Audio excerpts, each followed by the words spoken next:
நேத்து கமல்ஹாசன் அவர்கள் வந்து பார்லிமெண்ட்ல பேச்சு பேசினார்ல, ஆமா. அதுக்கு பாஜகவை சேர்ந்தவங்க நெறைய பேர் வந்து ரிப்ளை குடுத்திருக்காங்க. அப்படி என்ன ரிப்ளை குடுத்திருக்காங்க? அதுல முக்கியமான ரிப்ளை யாருன்னு தெரியுமா? 2021ல கமல்ஹாசன் கூட போட்டி போட்டாங்கல்ல வானதி சீனிவாசன். ஆமா. அவங்க குடுத்திருக்காங்க ரிப்ளை.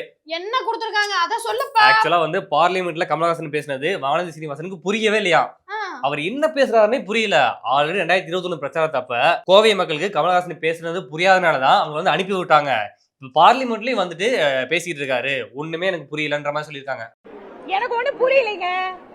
எனக்கு ஒண்ணு புரியல. உங்களுக்கு ஏதாவது திரு கமல்ஹாசன் அவர்களோட பேச்சு புரிஞ்சுதான்னு சொல்லுங்க. ஏற்கனவே கோவை மக்களுக்கு அவர் பேச்சு புரியாதாலதான் அவரை அனுப்புனாங்க. ஆனா அவர் எதற்காக நிறுத்தப்பட்டாரோ அந்த முதலாளிங்க அவரை டெல்லி அனுப்பிச்சிருக்காங்க. இப்ப அந்த முதலாளிங்களுக்காவது அந்த டெல்லியில அவர் நியாயம் பண்ண கூடாதா? எப்பா தமிழ்ல தானே பேசியிருக்காரு. அப்புறம் புரியல கிரியலன்னா கொரியன் மொழியில பேசியிருக்காரு. என்னைக்கு கமல் பேசுனது புரிஞ்சிருக்கு? எப்பா என்ன பேசிட்டு இருக்க நீ?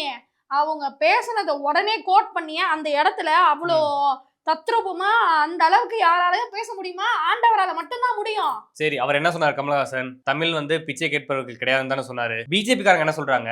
எம்பிக்கெல்லாம் அங்க ஒன்றும் பிச்சை கேட்டது கிடையாது. எம்பி சீட்டை வந்து பிச்சை கேட்டு வாங்கிட்டு தமிழ் வந்து பிச்சைக்காரங்க இல்லைன்ற மாதிரி அவர் சொல்லிட்டு இருக்காரு. எம்பி சார் யாரு பிச்சை கேட்டு வாங்கினா? என்ன பேசிட்டு இருக்க நீ? நீங்க போட்ட ஒரு அதெல்லாம் தானம், ஒண்ணும் இல்ல. பிச்சை ஒரு தானம்னு சொல்லலாம்.